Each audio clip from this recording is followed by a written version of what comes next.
যে sir madam তাহলে কি পোল্ট্রি খাওয়াও ছেড়ে দিতে হবে? শুনেছি ওগুলো বারবারন্ত করার জন্য নাকি হরমোনাল ইনজেকশন দেওয়া হয়। হ্যাঁ, তো একটা স্বাভাবিক পাখি যেটা তার মানে যে গ্রোথটা পেতে 1 বছরের বেশি সময় লাগে, সেটাকে আজকে আমরা অতটা সময় দিই না। আমরা 45 দিন কি আরো কমিয়ে সেটাকে 35 দিন 30 দিনের দিকে নামিয়ে আনছি। পোল্ট্রি ফার্মিং যে বিষয়টা সেটা অনেকটা সেটাই আর কি। তো ওই ওই ওই যে বৃদ্ধি সেটা অবশ্যই একটা হরমোনাল গ্রোথ বা অনেকটাই আর্সেনিক রিচ ফিডের ওপরই গ্রোথ আর কি। তো এই ব্যাপারে আপনারা যদি একটু কিছু বলেন কি করা উচিত?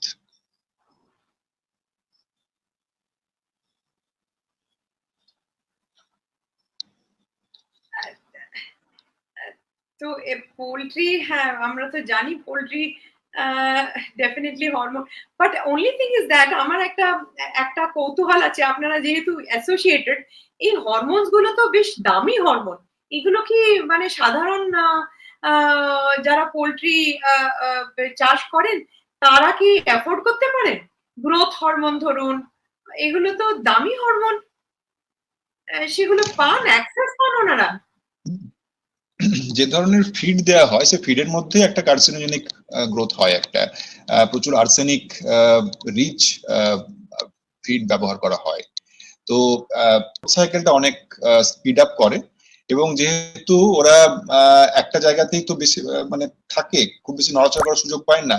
Of course they are all diseased animal, তো তাদেরকে বাঁচিয়ে রাখার জন্যই প্রতিদিন প্রচুর ওষুধ প্রয়োগ করা হয়, জাস্ট বাঁচিয়ে রাখার জন্য, বাঁচিয়ে রাখার এবং দ্রুত বৃদ্ধির ঘটানোর জন্য। পুরোটাই খুব একটা ভয়ঙ্কর একটা বিষয়, এবং তার যে নেট এফেক্ট আমাদের মানে ক্যান্সার হাসপাতালের সংখ্যায় কি বৃদ্ধি ঘটেছে তাতে তো একটা বোঝা যায়। আমি সরাসরি হয়তো এটার সঙ্গে একটা জাস্ট ডিরেক্ট ইকুয়েশনে ফেলবো না, তাহলে উচিত নয়, তার অনেক কারণ থাকতে পারে, কিন্তু এটা অন্যতম কারণ তো বটেই। এই যে হোয়াইট বার্ড, এটা খেতে যতই ভালো হোক না কেন, সেটা আমাদের সাংঘাতিক একটা মানে